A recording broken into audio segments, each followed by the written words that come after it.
പ്രിയപ്പെട്ട സുഹൃത്തുക്കളെ, യുവകലാസാഹിതി കേരളം പേജിൽ ഇന്ന് വളരെ വിശിഷ്ടമായ ഒരു ചടങ്ങ് നടക്കുകയാണ്. യുവകലാസാഹിതി സംസ്ഥാന കമ്മിറ്റിയുടെ യുവകലാസാഹിതി ഓൺലൈൻ മാസിക പ്രകാശനം ഇന്നിവിടെ സംഘടിപ്പിക്കുന്നു. 4.5 പതിറ്റാണ്ടുകാലത്തെ സുദീർഘമായ സാംസ്കാരിക പ്രവർത്തനങ്ങളുടെ അനുഭവങ്ങളുള്ള ഈ പ്രസ്ഥാനം ഏതാണ്ട് 1980-കൾ മുതൽ തന്നെ യുവകലാസാഹിതി മാസിക എന്ന പേരിൽ ചെറിയ പ്രസിദ്ധീകരണം കഴിയുന്നതും 2 മാസത്തിലും 3 മാസത്തിലും ഒരിക്കൽ ഇറക്കാറുണ്ട്. കുറേ വർഷങ്ങളായി അത്തരം പ്രവർത്തനങ്ങൾ നടന്നു വരുന്നുണ്ടെങ്കിലും അതൊക്കെ യുവകലാസാഹിതി പ്രവർത്തകരുടെ കൈകളിലാണ് ആ മാസിക അധികവും എത്തിച്ചേരാറുള്ളത്. എന്നാൽ പുതിയ കാലത്തിൻ്റെ സാധ്യതകളെ ഉൾക്കൊണ്ടുകൊണ്ട് ഇപ്പോൾ ഓൺലൈനിൽ യുവകലാസാഹിതി ഒരു മാസിക പ്രസിദ്ധീകരണം ആരംഭിക്കുകയാണ്. അതുകൊണ്ട് തന്നെ കൂടുതൽ ആളുകളുടെ കൈകളിലേക്ക് യുവകലാസാഹിതിയുടെ സന്ദേശങ്ങളും യുവകലാസാഹിതി ഉയർത്തിപ്പിടിക്കാൻ ശ്രമിക്കുന്ന ആശയങ്ങളും എത്തിക്കാൻ കഴിയും എന്നുള്ളതാണ് ഈ ഓൺലൈൻ മാസികയുടെ സവിശേഷതയായി നമുക്ക് കരുതാവുന്നത്. ഓൺലൈനിൽ ധാരാളം പ്രസിദ്ധീകരണങ്ങൾ ഇപ്പോൾ പുറത്തിറങ്ങുന്നുണ്ട് എന്നെല്ലാവർക്കും അറിയാം. ആ പ്രവർത്തനങ്ങളുടെ ഒരു ഭാഗമായി തന്നെയാണ് യുവകലാസാഹിതിയും അതിൻ്റേതായ തനിമയോടും വ്യക്തിത്വത്തോടും കൂടി ഇപ്പോൾ ഇങ്ങനെ ഒരു ഓൺലൈൻ മാസിക ഇറക്കാൻ ആരംഭിക്കുന്നത്. കൊറോണ കാലത്തെ നമ്മുടെ അടച്ചിരിപ്പിൻ്റെ കാലത്ത് ഒരുമിച്ച് കൂടിയിരിക്കാൻ കഴിയാത്തൊരു സന്ദർഭത്തിൽ സാമൂഹ്യ മാധ്യമങ്ങളുടെ പ്രാധാന്യം തിരിച്ചറിഞ്ഞ് സാധ്യതകളെ ഉൾക്കൊണ്ട് യുവകലാസാഹിതിയുടെ സംസ്ഥാന കമ്മിറ്റിയുടെ പേജിലൂടെയും തൃശ്ശൂരും കോഴിക്കോടും കാസർഗോഡും ഉൾപ്പെടെയുള്ള വിവിധ ജില്ലാ കമ്മിറ്റികളുടെ ഫേസ്ബുക്ക് പേജുകളിലൂടെയും ധാരാളം ഓൺലൈൻ ആശയവിനിമയ പരിപാടികൾ യുവകലാസാഹിതി സംഘടിപ്പിക്കുകയുണ്ടായി. അതിൽ നിന്നെല്ലാം ഊർജം ഉൾക്കൊണ്ടുകൊണ്ടാണിപ്പോൾ ഒരു ഓൺലൈൻ മാസിക തന്നെ തുടങ്ങാനുള്ള പ്രേരണയും ശക്തിയും യുവകലാസാഹിതിക്ക് ലഭിച്ചത്. എന്തായാലും ഇന്ന് ഈ ഓൺലൈൻ മാസികയുടെ പ്രകാശനമാണ് ഇവിടെ നടക്കാൻ പോകുന്നത്. യുവകലാസാഹിതിയുടെ സംസ്ഥാന പ്രസിഡന്റ് ശ്രീ ആലങ്കോട് ലീലാകൃഷ്ണനാണ് ഈ മാസികയുടെ ചീഫ് എഡിറ്ററായി പ്രവർത്തിക്കുന്നത്. അദ്ദേഹത്തിൻ്റെ പ്രേരണയും സഹായ സഹകരണങ്ങളുമൊക്കെ ഈ മാസിക പുറത്തിറക്കുന്നതിൽ ഞങ്ങൾക്ക് വലിയ താങ്ങും തണലുമാണ്. ഇതിൻ്റെ പ്രസിദ്ധീകരണ പ്രവർത്തനങ്ങളിൽ ചീഫ് എഡിറ്റർക്ക് പുറമെ യുവകലാസാഹിതിയുടെ തന്നെ ഭാരവാഹികളായിട്ടുള്ള പ്രമുഖ എഴുത്തുകാരായിട്ടുള്ള ഡോക്ടർ വത്സൽ വാതുശ്ശേരി, അതുപോലെ AP Kunhamu, Geetha Naseer, doctor OK Muralikrishnan, Sheela Rahulan, Jayan Nileshwaram, Ashraf Kuruvattur തുടങ്ങിയവരൊക്കെ ഇതിൻ്റെ പത്രാധിപ സമിതിയിൽ പ്രവർത്തിക്കുന്നുണ്ട്. അവരുടെയൊക്കെ കൂട്ടായ യത്നത്തിൻ്റെ അടിസ്ഥാനത്തിലാണ് ഇപ്പോൾ ഇത് പ്രകാശനം ചെയ്യാൻ സാധിക്കുന്നത്. ഞാനൊരു സ്വാഗത പ്രസംഗത്തിൽ കൂടുതൽ അധിക പ്രസംഗം നടത്താൻ ഉദ്ദേശിക്കുന്നില്ല. യുവകലാസാഹിതിക്ക് ഇതൊരു അഭിമാന മുഹൂർത്തമാണ്. തീർച്ചയായും ഈ ഓൺലൈൻ പ്രസിദ്ധീകരണം ലക്ഷക്കണക്കായ ജനങ്ങളുടെ കൈകളിൽ എത്തിച്ചേരുമല്ലോ എന്നുള്ള വലിയ ആഹ്ലാദം യുവകലാസാഹിതി എല്ലാവരുമായിട്ടും പങ്കുവയ്ക്കുകയാണ്. അതോടൊപ്പം തന്നെ തുടർന്ന് 3 മാസത്തിലൊരിക്കലെങ്കിലും ഈ പ്രസിദ്ധീകരണം വൈവിധ്യമാർന്നതും കാലോചിതവുമായ നിരവധിയായ പ്രശ്നങ്ങളും വിഷയങ്ങളും അവതരിപ്പിക്കുന്ന തരത്തിൽ ഇത് എല്ലാ വായനക്കാരുടെയും കൈകളിൽ എത്തിക്കണം എന്നാണ് യുവകലാസാഹിതി ആഗ്രഹിക്കുന്നത്. അങ്ങനെ മുന്നോട്ട് പോകാൻ കഴിയും എന്നുള്ള പ്രതീക്ഷയാണുള്ളത്. ഇന്ന് യുവകലാസാഹിതിയുടെ ഓൺലൈൻ മാസിക പ്രകാശനം ചെയ്യുന്നത് മലയാളത്തിൻ്റെ ഏറ്റവും തലമുതിർന്ന എഴുത്തുകാരിൽ ഒരാളായിട്ടുള്ള യുവകലാസാഹിതിയുടെ മുൻ സംസ്ഥാന പ്രസിഡന്റ് കൂടിയായ ശ്രീ സി രാധാകൃഷ്ണനാണ്. വളരെ സ്നേഹത്തോടെ ആദരവോടുകൂടി യുവകലാസാഹിതി മാസിക പ്രകാശന ചടങ്ങിലേക്ക് പ്രിയപ്പെട്ട സി രാധാകൃഷ്ണനെ സ്നേഹപൂർവ്വം ക്ഷണിക്കുന്നു. ഇന്നത്തെ ഈ ചടങ്ങിൽ അധ്യക്ഷത വഹിക്കുന്നത് മലയാളത്തിലെ വളരെ ശ്രദ്ധേയനായ എഴുത്തുകാരനും കവിയും പ്രഭാഷകനും യുവകലാസാഹിതിയുടെ സംസ്ഥാന പ്രസിഡന്റ് കൂടിയായിട്ടുള്ള ശ്രീ ആലങ്കോട് ലീലാകൃഷ്ണനാണ് ഈ ചടങ്ങിൽ അധ്യക്ഷത വഹിക്കുന്നത്. അദ്ദേഹമാണ് ഈ ഓൺലൈൻ മാസികയുടെ ചീഫ് എഡിറ്ററായി എല്ലാ നിർദ്ദേശങ്ങളും നൽകി ഇതിനെ ഒരു വലിയ വിജയമാക്കി തീർക്കുന്നതിൽ പ്രധാന പങ്കുവഹിച്ചത്. ശ്രീ ആലങ്കോട് ലീലാകൃഷ്ണനെ സ്നേഹപൂർവ്വം ഈ വേദിയിലേക്ക് സ്വാഗതം ചെയ്യുന്നു. അതോടൊപ്പം തന്നെ സി രാധാകൃഷ്ണനിൽ നിന്ന് ഓൺലൈൻ മാസികയുടെ ആദ്യ പ്രതി സ്വീകരിക്കുന്നത് മലയാളികൾക്കെല്ലാം പ്രിയപ്പെട്ട കവിയും എഴുത്തുകാരനും പ്രഭാഷകനും ജനകീയ സാംസ്കാരിക നായകനുമായിട്ടുള്ള ശ്രീ കുരീപ്പുഴ ശ്രീകുമാറാണ്. പുസ്തകം സ്വീകരിച്ചുകൊണ്ട് കുരീപ്പുഴ നമ്മളോട് സംസാരിക്കുന്നുണ്ട്. പ്രിയങ്കരനായ കുരീപ്പുഴ ശ്രീകുമാറിനെ ഈ വേദിയിലേക്ക് സ്വാഗതം ചെയ്യുന്നു. ഈ പുസ്തകത്തെക്കുറിച്ച് മാസികയെക്കുറിച്ച് അതാണ് ഈ ചുരുക്കത്തിൽ മുഖ്യമായ പങ്കുവഹിച്ച യുവകലാസാഹിതിയുടെ സംസ്ഥാന സെക്രട്ടറിമാരിൽ ഒരാൾ കൂടിയായിട്ടുള്ള ഡോക്ടർ OK മുരളീകൃഷ്ണൻ നമ്മളോട് സംസാരിക്കും. പ്രിയങ്കരനായ മുരളീകൃഷ്ണനെ ഈ വേദിയിലേക്ക് സ്വാഗതം ചെയ്യുന്നു. അതോടൊപ്പം തന്നെ ഈ പരിപാടിയിൽ യുവകലാസാഹിതിയുടെ വനിതാ വിഭാഗമായിട്ടുള്ള വനിതാ കലാസാഹിതിയുടെ സംസ്ഥാന പ്രസിഡന്റ് സാമൂഹ്യ പ്രവർത്തകയും സോഷ്യൽ ആക്ടിവിസ്റ്റുമായിട്ടുള്ള ശ്രീമതി ലില്ലി തോമസ് പാലോക്കാരൻ പങ്കെടുക്കുന്നുണ്ട്. ലില്ലി ചേച്ചിയെ സ്നേഹപൂർവ്വം ഈ വേദിയിലേക്ക് സ്വാഗതം ചെയ്യുന്നു. പ്രശസ്ത എഴുത്തുകാരനും യുവകലാസാഹിതിയുടെ ദീർഘകാലമായി സംസ്ഥാന ഭാരവാഹിയും ഇപ്പോൾ സംസ്ഥാന വൈസ് പ്രസിഡന്റുമായിരിക്കുന്ന ശ്രീ AP കുഞ്ഞാമു ഈ ചടങ്ങിൽ സംബന്ധിക്കുന്നുണ്ട്. അദ്ദേഹം ആശംസാ പ്രസംഗം നിർവഹിക്കും. പ്രിയപ്പെട്ട കുഞ്ഞാമുക്കാനെ ഈ വേദിയിലേക്ക് സന്തോഷപൂർവ്വം സ്വാഗതം ചെയ്യുന്നു. അതുപോലെ തന്നെ യുവകലാസാഹിതിയുടെ സംസ്ഥാന ട്രഷറർ എല്ലാ പ്രവർത്തനങ്ങളിലും ഊർജ്ജസ്വലതയോടെ നേതൃത്വം നൽകിക്കൊണ്ടിരിക്കുന്ന ശ്രീ TU ജോൺസനെ ഈ വേദിയിലേക്ക് സ്വാഗതം ചെയ്യുന്നു. ഈ മാസികയുടെ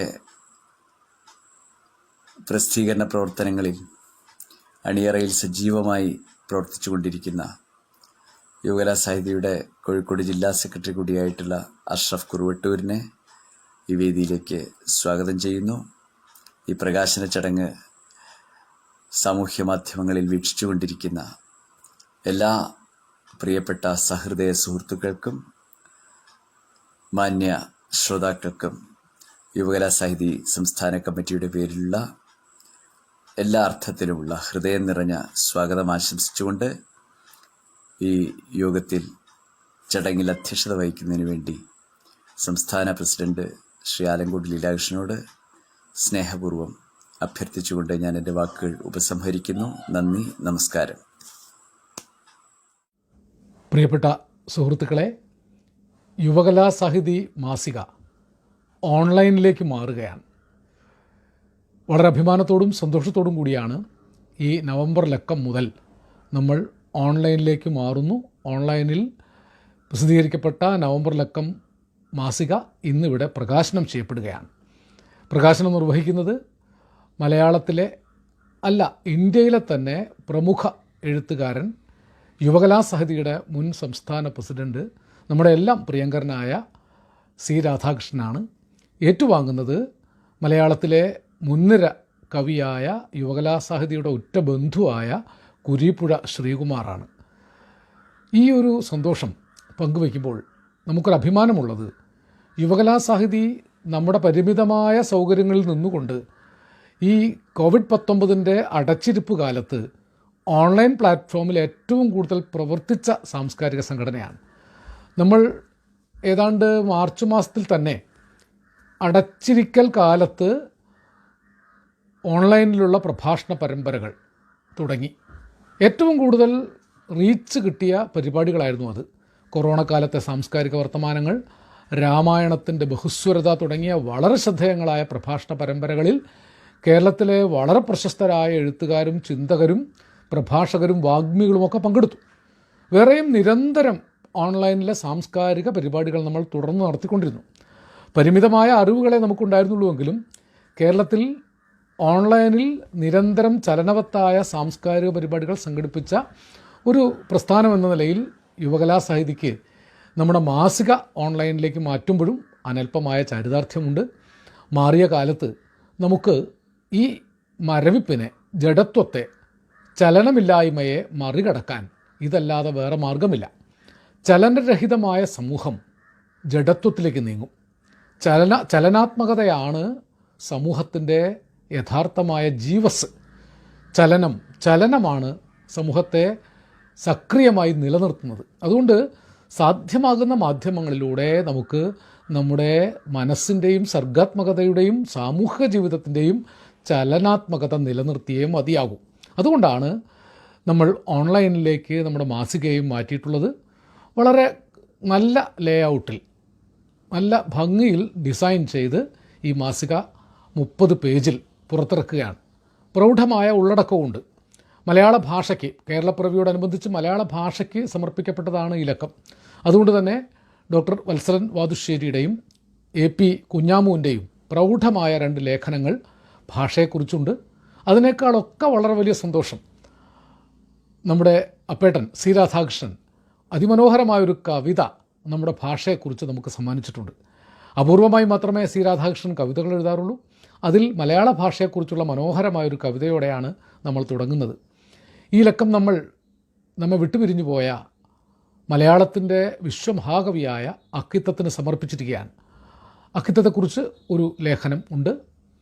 മലയാളത്തിലെ എണ്ണപ്പെട്ട കഥാകാരനായ KP രാമനുണ്ണിയുടെ വളരെ വ്യത്യസ്തമായ ഒരു കഥ ഈ ലക്കത്തിലുണ്ട്. ഒപ്പം രാജു കൃഷ്ണൻ്റെ ഒരു കഥ, ഷാജി ഇടപ്പള്ളിയുടെ ഒരു കവിത, അങ്ങനെ വ്യത്യസ്തങ്ങളായ വിഭവങ്ങൾ വേറെയുമുണ്ട്. നമ്മുടെ പ്രിയങ്കരനായ ജനറൽ സെക്രട്ടറി EM സതീശൻ യുവകലാസാഹിതിയുടെ ഈ കോവിഡ് കാലത്തെ, ഈ വർഷത്തെ മുഴുവൻ പ്രവർത്തനങ്ങളെയും സമഗ്രമായി ഏതാണ്ട് വളരെ ഉചിതമായ രീതിയിൽ വിലയിരുത്തിക്കൊണ്ട് എഴുതിയിട്ടുണ്ട്. നമ്മുടെ നിലപാടുകളും നയങ്ങളും പ്രഖ്യാപിക്കുന്ന നമ്മുടെ കാലാകാലങ്ങളിലെ പ്രതികരണങ്ങൾ ചേർത്തിട്ടുണ്ട്.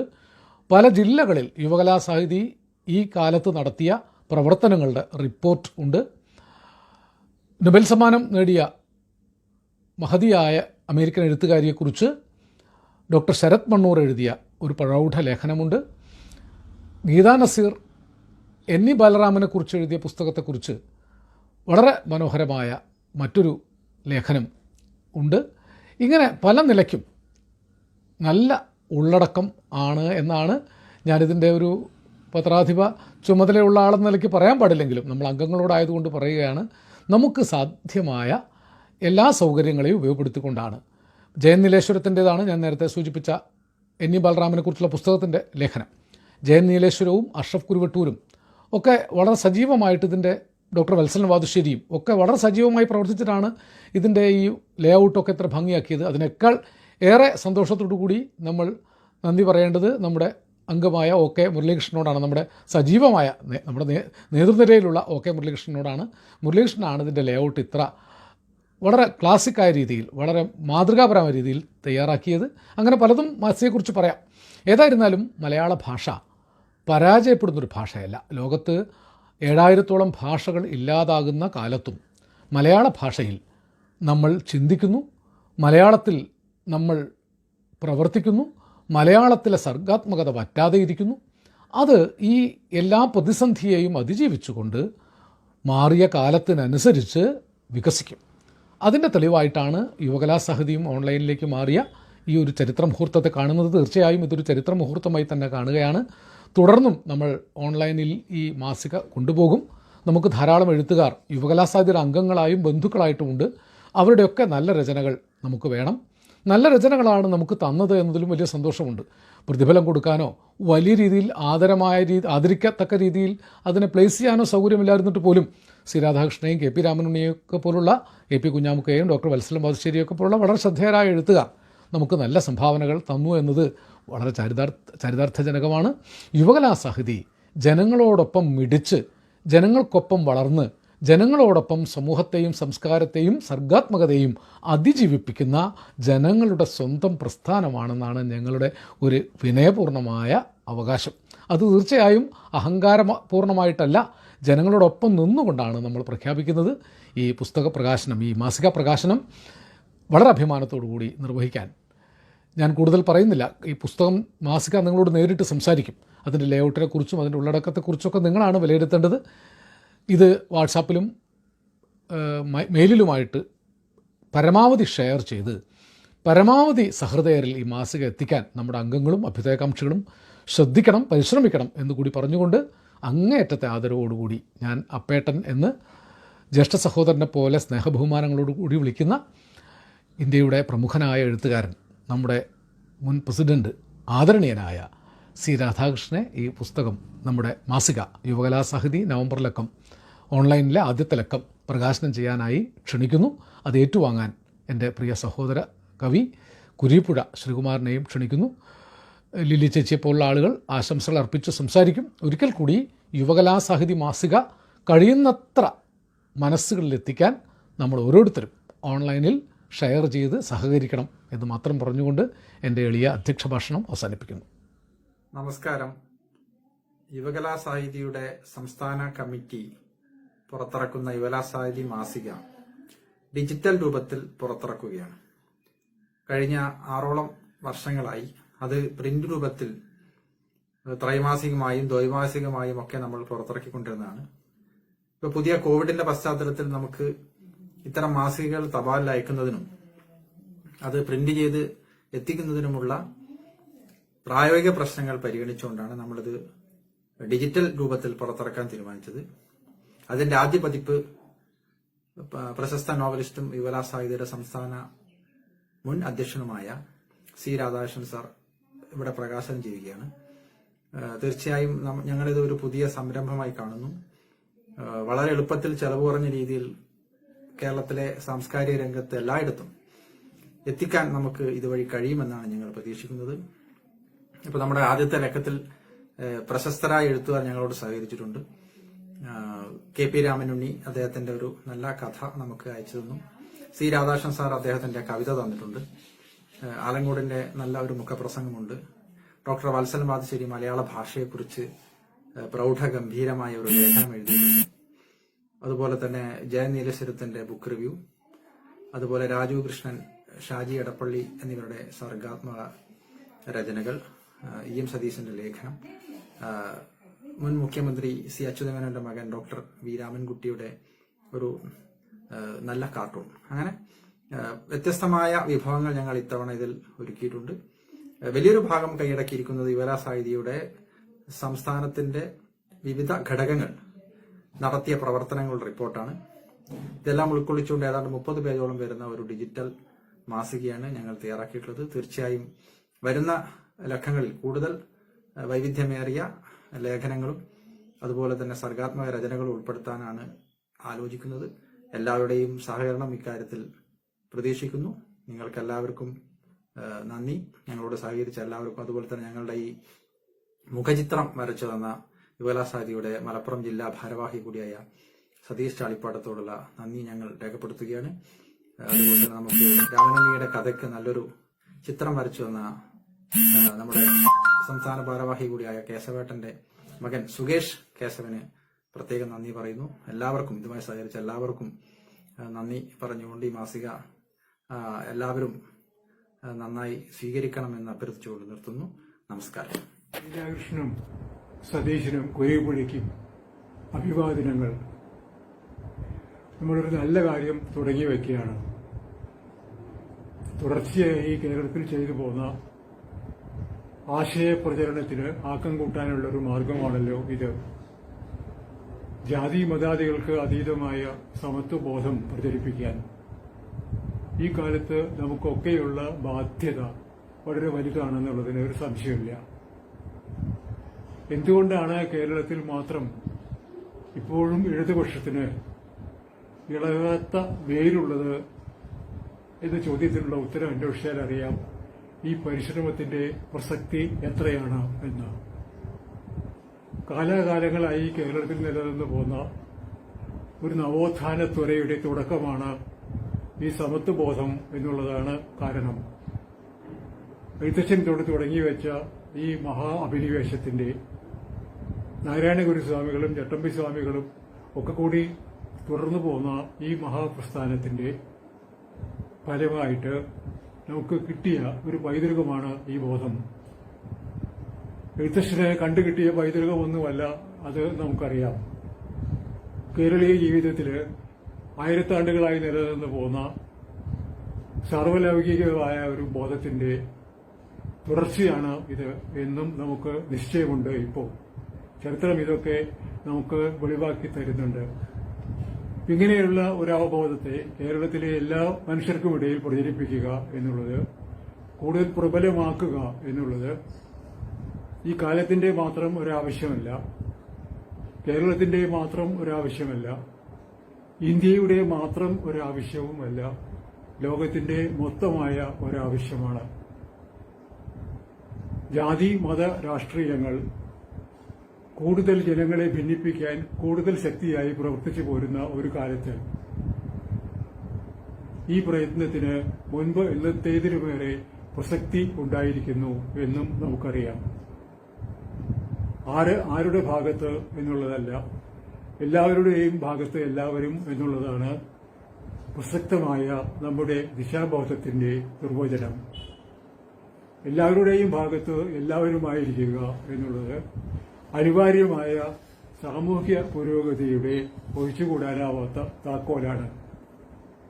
ഞാൻ ഇന്ന വിഭാഗത്തിലാണ്, അത് രാഷ്ട്രീയമാകട്ടെ, ജാതിയാകട്ടെ, മതമാകട്ടെ, അതുകൊണ്ട് മറ്റൊരു വിഭാഗത്തിലെ ഒരാള് ഞാൻ എന്ത് കാര്യത്തിന് പരിശ്രമിക്കുന്നുവോ ആ കാര്യത്തിന് തുണയ്ക്കാം എന്ന് പറയുമ്പോൾ വേണ്ട വേണ്ട നിങ്ങൾ വേറെയാണ് എന്ന് പറയുന്ന ഒരു സ്വഭാവം, അത് എന്തുകൊണ്ട് ഉണ്ടായതാണെങ്കിലും എന്ത് വികാരത്തെയാണോ തോൽപ്പിക്കാൻ നമ്മൾ പാടുപെടുന്നത് ആ വികാരത്തെ വേരുറപ്പിക്കുന്ന ഒരു സംഭാവനയായി പോകും എന്നുള്ളതിന് ഒരു സംശയമില്ല. ഞാനുമായിട്ട് അല്പം ഭിന്നതയുള്ള ഒരാളാണെങ്കിൽ പോലും, വളരെയേറെ ഭിന്നതയുള്ള ഒരാളാണെങ്കിൽ പോലും, ഇതാ വരൂ നമുക്ക് ഒരുമിച്ച് പ്രയത്നിക്കാം, പരിശ്രമിക്കാം എന്ന് പറയുന്നതാണ് ഉദ്ദേശശുദ്ധിയുള്ള ഒരു പ്രവർത്തകന്റെ ലക്ഷണം എന്നാണ് എന്റെ പക്ഷം. അതുകൊണ്ട് ആർക്കും അന്യനല്ലാത്ത ഒരവസ്ഥയിൽ ഈ കാര്യത്തിൽ താല്പര്യമുള്ള എല്ലാവരും സാഹിത്യത്തിലായാലും കലകളിലായാലും സംസ്കാരത്തിലായാലും ഒരേ ബുദ്ധിയോടെ, മനസ്സോടെ, നിഷ്ഠയോടെ സാധാരണക്കാരായ ആളുകൾക്കിടയിൽ ഈ മഹാബോധം ഉള്ളത് നിലനിർത്താനും ഇല്ലാതായി പോയത് പുനഃപ്രതിഷ്ഠിക്കാനും നമുക്ക് നാളത്തെ തലമുറയിൽ ഉണ്ടാക്കിയെടുക്കാനും അങ്ങനെ സാധിക്കണമെങ്കിൽ അതിനുള്ള പ്രവർത്തനം വേണം. അത് മനസ്സാ വാച അച്ചടിയാ ചെയ്യേണ്ടി കൂടിയിരിക്കുന്നു. അച്ചടി ഇല്ലെങ്കിലും ഓൺലൈനായിട്ടും ഈ കാലത്ത് ചെയ്യാവുന്നതാണ്. എല്ലാം ഓൺലൈനാണല്ലോ. എല്ലാം ഓൺലൈനാവുമ്പോൾ ഒരു ഗുണം, എല്ലാവരും ഒരു ലൈനിലായി കിട്ടും എന്നുള്ളതാണ്. നല്ല കാര്യമാണ് അത്. ഇത് തന്നെ നമ്മുടെ ഈ ഇന്നത്തെ ഈ ചടങ്ങ് തന്നെ ഒരു ഓൺലൈൻ സംഭവമായിട്ടാണല്ലോ നടക്കുന്നത്. സാങ്കേതിക വിദ്യ നമുക്ക് പുതിയ പുതിയ ഉപായങ്ങൾ തരികയാണ്. നല്ല നല്ല ആശയങ്ങൾ പ്രചരിപ്പിക്കാൻ പുതിയ വിദ്യകൾ കൊണ്ടുതരുന്നു നമുക്ക് സാങ്കേതിക ശാസ്ത്രവും സയൻസും ഒക്കെ. അതൊക്കെ ഉപയോഗിക്കാം. നമ്മുടെ കയ്യിലുള്ള പഴയ ഉപകരണങ്ങളും വേണ്ടത്ര ഭംഗിയായിട്ട് ഉപയോഗിക്കാം. അതൊക്കെ എടുത്ത് പയറ്റിയിട്ട് ഈ അംഗം നമുക്ക് ജയിച്ചേ മതിയാവുകയുള്ളൂ. നമ്മളൊരു തെരഞ്ഞെടുപ്പ് ജയിച്ചുവോ തോറ്റുവോ എന്നുള്ളത് ഒരു വലിയ പ്രശ്നമാണ് എന്നെനിക്ക് തോന്നുന്നില്ല. തെരഞ്ഞെടുപ്പുകൾ വരും പോകും. തെരഞ്ഞെടുപ്പുകൾ ജയിക്കുക എന്നത് ഒരു അഭിമാനമാണ്, ഒരു ആവശ്യമാണ്, ഒരു സന്തോഷമാണ്, ശരി. പക്ഷെ അത് നമ്മുടെ ആശയങ്ങളോട് എന്തെങ്കിലും തരത്തിലുള്ള അനാസ്ഥ കാണിച്ചിട്ട് വേണം എന്ന അവസ്ഥ വരുമ്പോൾ അയ്യോ ക്ഷമ, എനിക്കത് പറ്റില്ല എന്ന് തുറന്നു പറയാൻ നമുക്ക് സാധിക്കണം. തൽക്കാലത്തേക്ക് ഒരു ചെറിയ മേൽക്കൈ കിട്ടാൻ വേണ്ടി ഏതെങ്കിലും ഒരു വിഭാഗീയതയുടെ കൂട്ടുപിടിക്കാൻ നമ്മൾ പുറപ്പെട്ടാൽ അത് ഒരു വലിയ അധപതനത്തിന്റെ തുടക്കമാണ് എന്നുള്ളതിന് ഒരു സംശയവും വേണ്ട. അതുകൊണ്ട് ഒരു വിഭാഗീയതയോടും കൂട്ടുപിടിക്കാതെ ചിരപുരാതനമായി നമ്മൾ പുലർത്തിപ്പോരുന്ന മാനവികത എന്നൊരു നവോത്ഥാന മൂല്യത്തെ മുറുകെ പിടിച്ചുകൊണ്ട് നമുക്ക് ഈ സമരം ജയിച്ചേ മതിയാവൂ, ഈ തിരഞ്ഞെടുപ്പ് ജയിച്ചേ തീരൂ. എന്ത് തിരഞ്ഞെടുപ്പ് എന്ന് ചോദിച്ചാൽ ഒരു നല്ല ഭാവിയിലേക്കുള്ള വഴിയുടെ തിരഞ്ഞെടുപ്പ് എന്നാണ് ഞാൻ കാണുന്ന അർത്ഥം. ആ തിരഞ്ഞെടുപ്പ് നമ്മൾ ജയിക്കുവോ തോറ്റുവോ, ജയിക്കുമോ തോൽക്കുമോ എന്നുള്ളതാണ് ആത്യന്തികമായ പ്രശ്നം. ഓരോ ചുവട് വയ്ക്കുമ്പോഴും അത് നിർണായകമായ ഒരു ദിവസമല്ല ആ തിരഞ്ഞെടുപ്പിനുള്ളത്, നിർണായകമായ ഒരു മുഹൂർത്തമല്ല, ഏതെങ്കിലും പെട്ടി തുറന്ന് വോട്ടെണ്ണിയല്ല അതിന്റെ അന്തിമ ഫലം നിശ്ചയിക്കുന്നത്. നമ്മൾ ഓരോ അടി വയ്ക്കുമ്പോഴും നമ്മുടെ ഈ ലക്ഷ്യത്തിലേക്ക് നമ്മൾ എത്ര ഇഞ്ച് മുന്നേറി എന്നുള്ളതാണ് ആ തെരഞ്ഞെടുപ്പിന്റെ ഫലം. ആ തെരഞ്ഞെടുപ്പില് കേരളത്തിന്റെ ഓമനപുത്രന്മാരായ നമ്മുടെ അരുമയായ ഭാഷ കൊണ്ട് കൈകാര്യം ചെയ്തിട്ട് ഭംഗിയായി ജയിക്കാൻ നമുക്ക് സാധിക്കുമാറാകട്ടെ എന്നാണ് എന്റെ ആശംസയും അഭിവാദ്യങ്ങളടക്കമുള്ള പ്രാർത്ഥനയും. ഈ ഒരു അഭിവാദ്യത്തോടെ, ഈ ഒരു പ്രാർത്ഥനയോടെ, ഈ ഒരു വിജയപ്രതീക്ഷയോടെ, നല്ല ഭാവിയെക്കുറിച്ചുള്ള ഈ ഒരു സങ്കല്പത്തോടെ ഈ പ്രസിദ്ധീകരണം ഔപചാരികമായി ഉദ്ഘാടനം ചെയ്തതായിട്ട് ഞാൻ പ്രഖ്യാപിക്കുന്നു. നല്ലത് വരട്ടെ. ജയ് ജയ് ജയ് ജയ് എവരിവൺ, എവരിബഡി.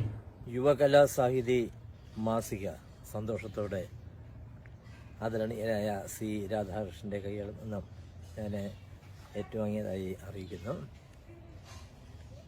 കേരളത്തിലെ വളരെ പ്രധാനപ്പെട്ട ഒരു സാംസ്കാരിക സംഘടനയാണ് യുവകലാ സാഹിതി. അതിൻ്റെ പ്രാധാന്യം സാഹിത്യത്തിലും മാത്രം, കലയിലും സാഹിത്യത്തിലും മാത്രം ഒതുങ്ങുന്നതല്ല.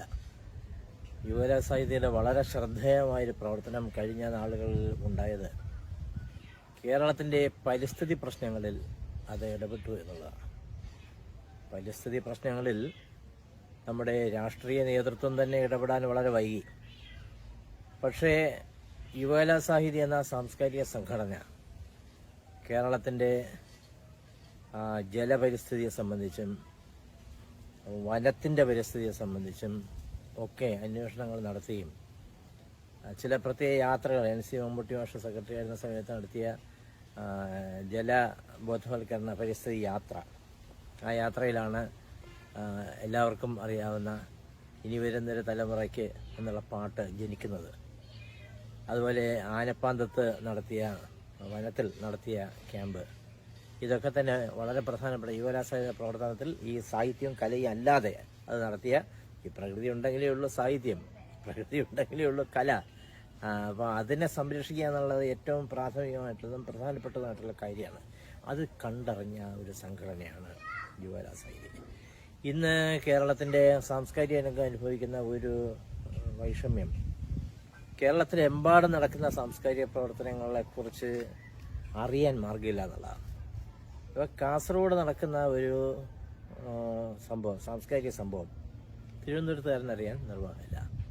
അതെന്തിനാ? തൃശ്ശൂർ ജില്ലയിലെ ചാലക്കുടി നടക്കുന്നൊരു സംഭവം തൃശ്ശൂർ നഗരത്തിൽ അറിയില്ല, വടക്കാഞ്ചേരി നടക്കുന്നൊരു സംഭവം ചാലക്കുടിക്കാരറിയില്ല.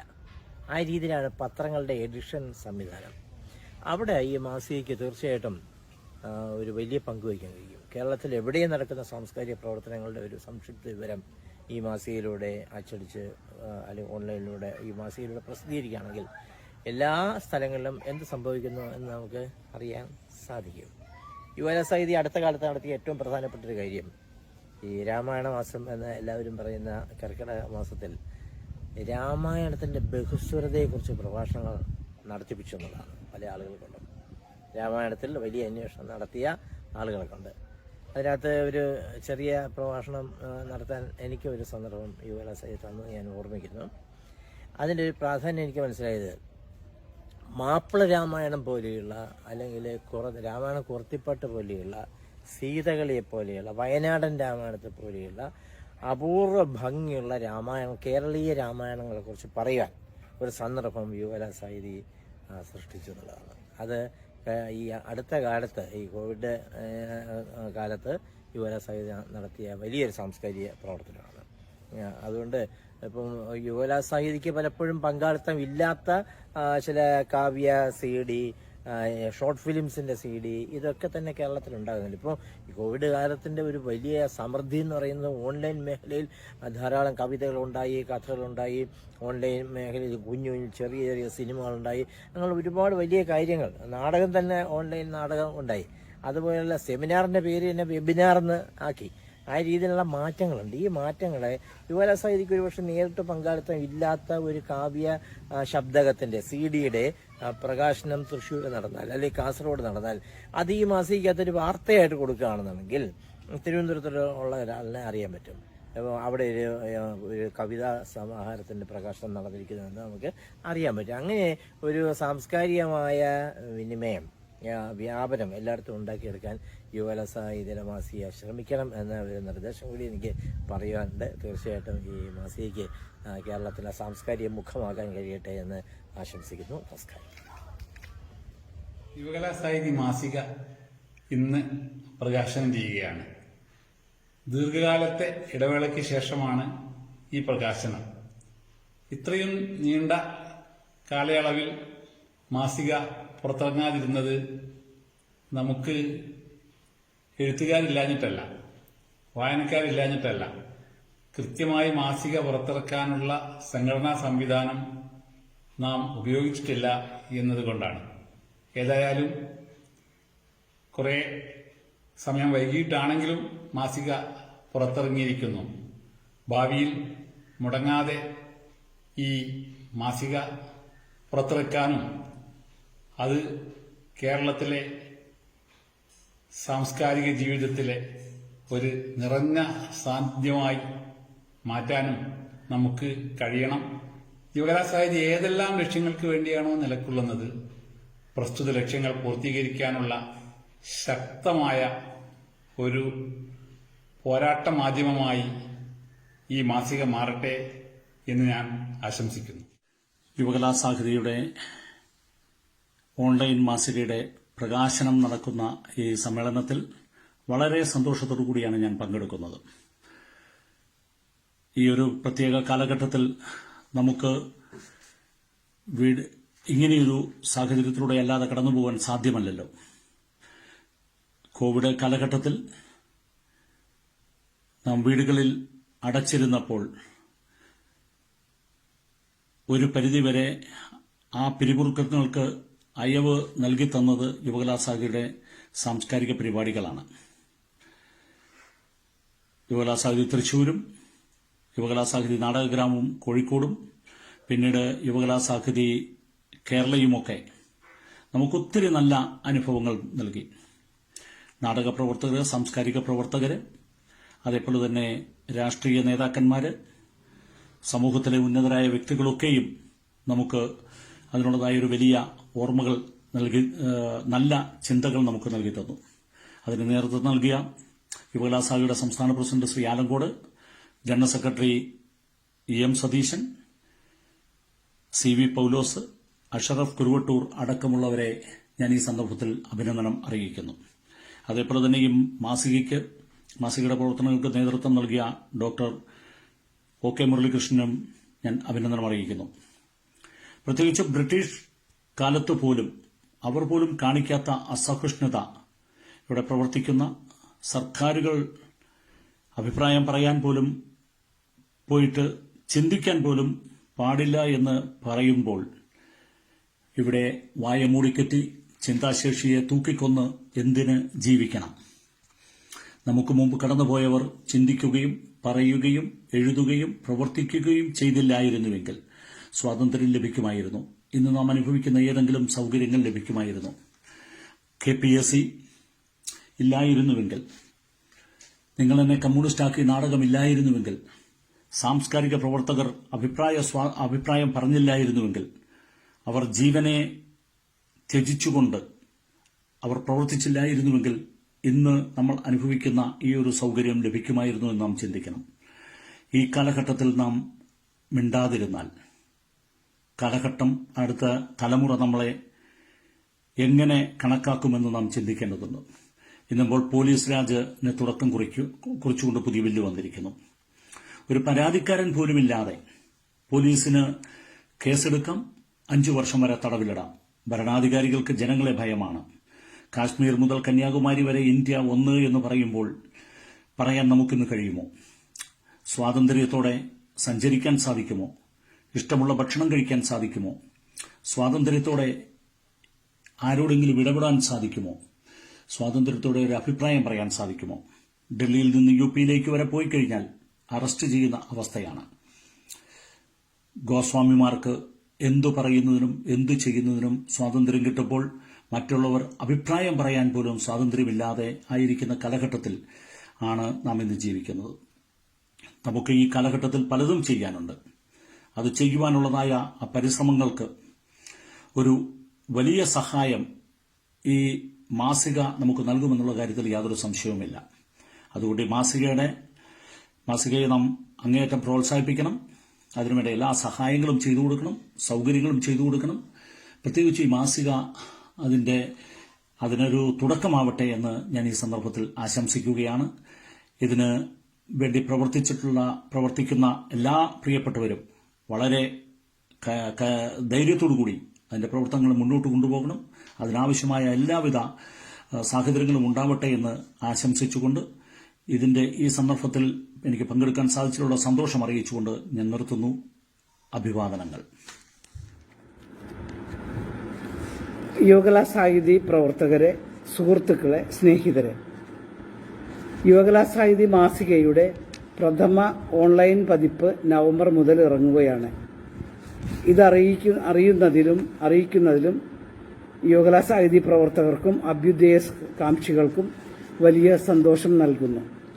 അരനൂറ്റാണ്ട് പ്രായമാകുന്ന യുവകലാ സാഹിതിക്ക് നല്ല നിലവാരം പുലർത്തിയിരുന്ന പ്രിന്റ് മാസിക ഉണ്ടായിരുന്നുവെങ്കിലും അത് നിലച്ചുപോയതാണ്. ഇപ്പോൾ മുതൽ ഓൺലൈനായി വീണ്ടും ആ മാസിക ഇറങ്ങുന്നു എന്നറിയുന്നതിൽ വലിയ സന്തോഷം നൽകുന്ന യുവകലാ സാഹിതിയുടെ വനിതാ വിഭാഗമാണ് വനിതാ കലാസാഹിതി. സ്ത്രീകളുടെ സർഗാത്മകവും കലാസാംസ്കാരിക കഴിവുകളും ഉണർത്തുന്നതിനും ഉത്തേജിപ്പിക്കുന്നതിനുമായി 2013 ആരംഭിച്ചതാണ് ഈ പ്രസ്ഥാനം. ഞങ്ങൾ കൺവെൻഷനുകൾ, ക്യാമ്പുകൾ, സെമിനാറുകൾ, ഇടപെടലുകൾ, സ്ത്രീ കൂട്ടായ്മകൾ എന്നിവ സംഘടിപ്പിക്കുകയും പ്രത്യേകിച്ച് സർക്കസ് കലാകാരികളെ പോലുള്ളവരെ സംഘടിപ്പിച്ച് ഒന്നിപ്പിച്ച് സ്ത്രീ സമൂഹത്തെ ഉണർത്തുന്നതിനും ഉയർത്തുന്നതിനുമായി കൂട്ടത്തിൽ എല്ലാവരുമായുള്ള കൂടിച്ചേരലുകൾ നടത്തിയും സമൂഹത്തെ മുന്നേറ്റിക്കൊണ്ടിരിക്കുന്നു. യുവകലാ സാഹിതിയുടെ നിരന്തരമായ സഹായ സഹകരണങ്ങളും സാന്നിധ്യവും എല്ലായ്പ്പോഴും ഞങ്ങളോടൊപ്പമുണ്ട്. ഓൺലൈൻ മാസിക തുടങ്ങുന്ന ഈ അവസരത്തിൽ അതിന്റെ പുറകിൽ പ്രയത്നിച്ച എല്ലാ പ്രവർത്തകർക്കും, പ്രത്യേകിച്ച് അതിന്റെ എഡിറ്ററും യുവകലാ സാഹിതിയുടെ പ്രസിഡന്റുമായ കവി എഴുത്തുകാരൻ, കേരള സാഹിത്യ അക്കാദമിയുടെ ഗവേണിംഗ് ബോഡി അംഗം, കേരള സമൂഹത്തിന് പ്രിയങ്കരനായ ആലങ്കോട് ലീലാകൃഷ്ണൻ, യുവകലാ സാഹിതിയുടെ state general secretary EM Satheeshan എന്നിവരെയും മാസികയ്ക്കായി നിരന്തരം പ്രയത്നം നടത്തുന്ന OK മുരളീകൃഷ്ണൻ തുടങ്ങി എല്ലാ അണിയറ പ്രവർത്തകർക്കും ഈ അവസരത്തിൽ വിജയാശംസകൾ നേരുന്നു. ഒപ്പം രക്ഷാധികാരിയായ ഗീത നസീറിനെയും വനിതാ കലാസാഹിതിയുടെ സംസ്ഥാന സെക്രട്ടറി ശാരദ മോഹൻ എന്നിവരുടെ പങ്കുകളും. എല്ലാവർക്കും ഒരിക്കൽ കൂടി അഭിവാദ്യങ്ങളും ആശംസകളും അർപ്പിച്ച് അവസാനിപ്പിക്കുന്നതിന് മുൻപായി ആലങ്കോട് ലീലാകൃഷ്ണൻ എടുത്തെഴുതിയ അക്കിത്തത്തിന്റെ ആപ്തവാക്യമായ 4 വരികൾ ഞാനിവിടെ പാടാതെ പറയുന്നു. നിരുപാധികമാം സ്നേഹം ബലമായി വരും ക്രമാൽ, ഇതാണഴക് ഇതേ സത്യം, ഇത് ശീലിക്കിൽ ധർമ്മവും. നന്ദി, നമസ്കാരം. സുഹൃത്തുക്കളെ, യുവകലാ സാഹിതി മാസിക ഡിജിറ്റൽ രൂപത്തിൽ പുറത്തിറങ്ങുകയാണ്. അതിൻ്റെ ആദ്യത്തെ പതിപ്പ് നവംബർ മാസത്തിൽ ഇറങ്ങുന്ന യുവകലാ സാഹിതി മാസികയുടെ ഡിജിറ്റൽ രൂപത്തിലുള്ള പതിപ്പിൻ്റെ പ്രകാശന കർമ്മമാണ് ഇന്ന് ഇവിടെ നടന്നത്. യുവകലാ സാഹിതി കേരളം ഫേസ്ബുക്ക് പേജിലൂടെ നടക്കുന്ന ഈ പരിപാടി മലയാളത്തിൻ്റെ പ്രിയങ്കരനായ എഴുത്തുകാരൻ ശ്രീ സി രാധാകൃഷ്ണൻ അവർകളാണ് പ്രകാശനം നിർവഹിച്ചത്. അതോടൊപ്പം ഇത് ഏറ്റുവാങ്ങിയിരിക്കുന്നത് കേരളത്തിലെ പ്രിയപ്പെട്ട കവി ശ്രീ കുരിപ്പുഴ ശ്രീകുമാർ അവർകളാണ്. അവർക്ക് രണ്ടുപേർക്കുമുള്ള നന്ദി യുവകലാ സാഹിതിയുടെ പേരിൽ ആദ്യമേ അറിയിക്കുകയാണ്. യുവകലാ സാഹിതിയുടെ സംസ്ഥാന പ്രസിഡന്റ് ശ്രീ ആലങ്കോട് ലീലാകൃഷ്ണൻ അവർകൾ ഇതിൻ്റെ അധ്യക്ഷം വഹിച്ചു. അദ്ദേഹത്തിനും യുവകലാ സാഹിതിയുടെ പേരിലുള്ള നന്ദി അറിയിക്കുകയാണ്. അതോടൊപ്പം യുവകലാ സാഹിതിയുടെ സംസ്ഥാന ജനറൽ സെക്രട്ടറി, യുവകലാ സാഹിതി ഭാരവാഹികളായിട്ടുള്ള Shri A P Kunhamu, Shri T U Johnson, ഈ മാസികയുടെ പത്രാധിപർ കൂടിയായിട്ടുള്ള doctor O K Muralikrishnan, Yuvakala Sahithi സംസ്ഥാന വൈസ് പ്രസിഡന്റും വനിതാ കലാസാഹിതിയുടെ സംസ്ഥാന പ്രസിഡന്റ് കൂടിയായിട്ടുള്ള ശ്രീമതി ലില്ലി തോമസ് പാലോക്കാരൻ എന്നിവരാണ് ഈ ചടങ്ങിൽ പങ്കെടുത്തിട്ടുള്ളത്. എല്ലാവർക്കും ഒറ്റവാക്കിൽ നന്ദി രേഖപ്പെടുത്തുന്നു. അതോടൊപ്പം ഇതിൻ്റെ മാസിക പുറത്തിറങ്ങുന്നതിന് വേണ്ടി പരിശ്രമിച്ച എഡിറ്റോറിയൽ ബോർഡ് അംഗങ്ങളെ എല്ലാവർക്കുമുള്ള നന്ദി അറിയിക്കുകയാണ്. ഈ മാസികയിലേക്ക് രചനകൾ തന്ന മലയാളത്തിലെ പ്രിയപ്പെട്ട എഴുത്തുകാരുണ്ട്. കെ പി രാമനുണ്ണിയേട്ടനെ പോലെയുള്ള എഴുത്തുകാരുണ്ട്. എഴുത്തുകാർക്കെല്ലാം ഒറ്റവാക്കിൽ വളരെ സ്നേഹത്തോടെ നന്ദി അറിയിക്കുകയാണ്.